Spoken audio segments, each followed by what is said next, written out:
Alors, question du jour, Vladimir Poutine est-il populaire? Voilà une question intéressante, parce que nous, ici, en Europe de l'Ouest, on aimerait bien qu'il soit impopulaire, et on aimerait bien qu'il soit renversé, on aimerait bien que les dictateurs, ou supposés-tels, finissent devant un tribunal, etc., etc. Alors ça, évidemment, c'est un petit peu de la morale, c'est un petit peu de la mythologie. La réalité est forcément beaucoup plus subtile que ça. Et en termes de popularité, il faut déjà savoir ce que c'est qu'être populaire. Alors, au risque de faire une facilité, je dirais que c'est ne pas être impopulaire. Alors l'impopularité, ça se mesure peut-être un petit peu mieux que la popularité. Quand il n'y a pas de manifestation, quand il n'y a pas de pétition, quand il n'y a pas de campagne sur les réseaux sociaux, évidemment, c'est des signes de popularité. Alors le problème de la Russie, c'est que depuis 2 ans au moins, en fait depuis beaucoup plus longtemps, il n'y a plus vraiment de liberté d'expression ni de communication des idées opposées. En Russie, on peut absolument tout critiquer, y compris l'armée, y compris les ministres, y compris le vice-président, mais pas le président, pas le tsar, pas le tyran. Ça, c'est traditionnel dans l'histoire de l'Empire russe.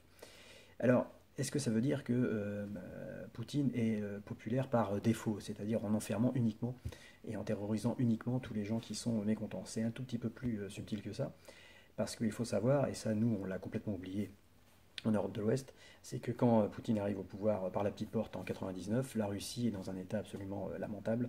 Ça fait 10 ans que, à peu près 10 ans que l'URSS est terminé et le pays est complètement ravagé de l'intérieur, de l'extérieur, avec juste un seul chiffre, l'espérance de vie qui avait baissé de 15 ans et des millions de gens qui sont dans la pauvreté et d'autres millions de gens qui sont carrément partis pour éviter la faillite du pays. Et je ne parle même pas du degré de violence à l'extérieur, à l'intérieur ou même au quotidien avec toutes les mafias.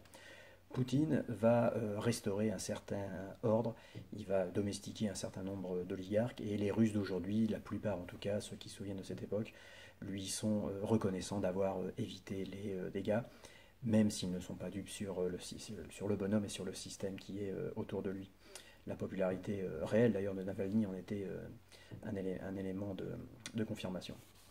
Donc il y a une certaine popularité dans la mesure où il a, dit-il, et c'est en partie vrai, sauvé la Russie. Il y a un autre élément de popularité, c'est que l'homme fort, depuis l'Antiquité, depuis Jules César, avec toutes les variantes du populisme, l'homme fort, ça a toujours marché dans certains secteurs de l'opinion. Il y a toujours des gens qui se sont identifiés à ce personnage extraordinaire qui va nous défendre, qui va nous représenter, avec qui on va pouvoir échanger, dialoguer en direct sans passer par toute la pyramide du pouvoir.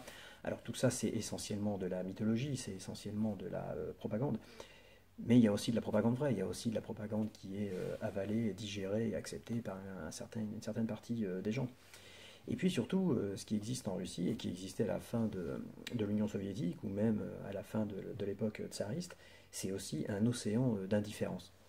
En fin de compte, il faut savoir que les Russes de base, comme les Français de base d'ailleurs, sont à la fois conformistes, c'est-à-dire qu'ils sont habitués à leur petite vie et ils ne veulent pas la changer, ils ne voient pas comment ça pourrait changer.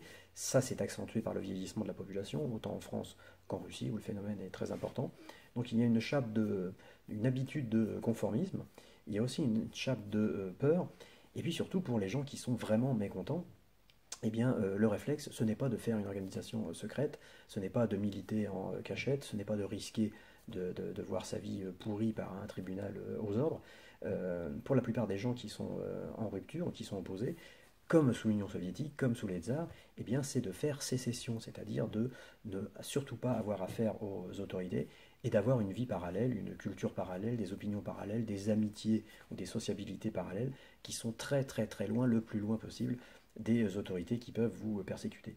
Donc finalement, en Russie aujourd'hui, on a de l'impopularité qui est discrète, on a une indifférence qui est massive, on a un conformisme qui est écrasant, et on a peut-être des éléments de popularité. Mais ça, évidemment, c'est très très dur à détecter dans un régime qui a tout cadenassé au niveau médiatique. Allez, à bientôt et